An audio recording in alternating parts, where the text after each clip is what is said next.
धर्म एक व्यक्तिगत चीज़ है और व्यक्तिगत ही रहे।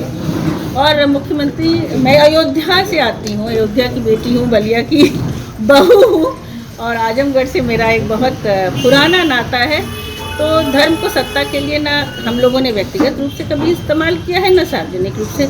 जनता के सामने इतने अहम मुद्दे हैं कि हम उन्हीं को अगर सॉल्व कर लें, उन्हीं का एक सोल्यूशन निकाल लें, तो हम राम राज्य की स्थापना खुद ही कर देंगे। लेकिन मुख्यमंत्री जी तो बार बार ये कहते हैं कि समाजवादी पार्टी सरकार में सिर्फ दंगा प्रदेश, उत्तर प्रदेश बना हुआ है, कुछ काम तो होता नहीं, सिर्फ दंगा कराने के लिए ये रहते हैं।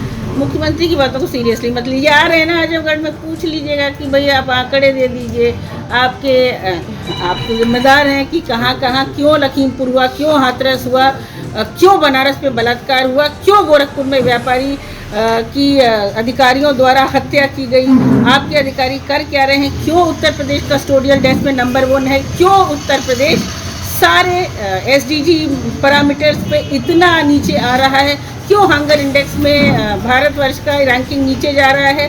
तो ये मुख्यमंत्री जो रट कर आते हैं, ईज ऑफ डूइंग, कभी कभी भूल भी जाते हैं, बिजनेस।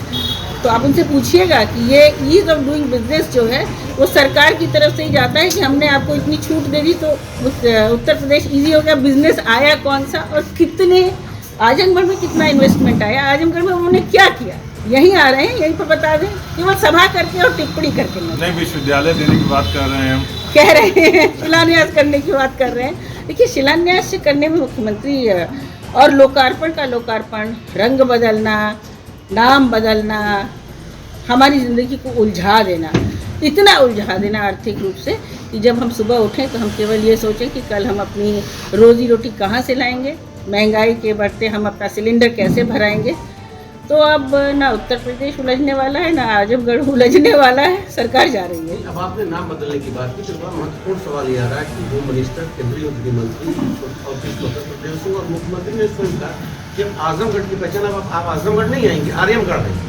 इस पर आपकी क्या प्रतिक्रिया? यहाँ की भी नाम बदलने की बात है। मुझे लगता है कि शायद वो जो आप कुछ लोग ने अपना भी नाम बदला है इनमें से ना, इन 3 नामों में से, तो ये उनकी फितरत है, वो कहते रहते। उन पर ज़्यादा ना हम सोचते हैं, उनकी बात भी सीमित तरीके से सुनते हैं, क्योंकि जनता को जवाब चाहिए बेरोजगारी, महंगाई, दुर्व्यवस्था, महिला अत्याचार और महिला अधिकार पे भी। ये उज्ज्वला योजना पुरुषों को, महिलाओं को तो नहीं दी गई क्योंकि सिलेंडर नहीं भराया जा रहा है, पुरुषों को क्यों नहीं दी गई, हमें भी एक उतना ही जगह चाहिए। साथ ही बड़ा भ्रष्टाचार, चाहे स्वेटर वितरण हो, जूता कपड़ा वितरण हो, चाहे शौचालय बनाना हो, प्रधानमंत्री आवास योजना बड़ी योजना उनकी है, तो उसकी दूसरी किस्त में कितनी रिश्वत देनी पड़ती है, ये भी मुख्यमंत्री थोड़ा सा आंकड़ा बैठाएं। मुख्यमंत्री के तो ऑफिस के नीचे खुद ही लोग रिश्वत लेते हैं, तो ऐसे मुख्यमंत्री हैं, नायाब हैं।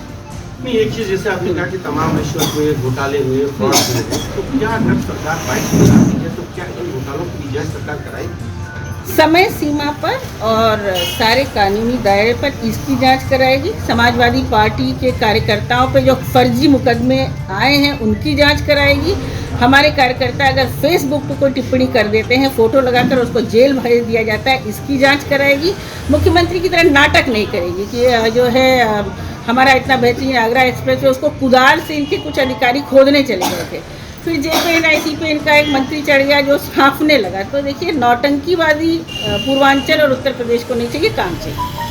शर्म आनी चाहिए भारतीय जनता पार्टी को कि आजमगढ़ को आतंकवाद की जननी कहते हैं। आजमगढ़ कर्मठता की निशानी है, आजमगढ़ कार्यकुशलता की निशानी है और आजमगढ़ राजनीतिक परिपक्वता की भी निशानी है और बुद्धिमत्ता की भी। इसीलिए अब अगर भारतीय जनता पार्टी का कोई भी नेता यहाँ आए तो आजमगढ़ के लोगों से और पूर्वांचल के लोगों से मेरा ये निवेदन है, उनकी बहन और बेटी का निवेदन है, उनको तुरंत वापस भेज दें।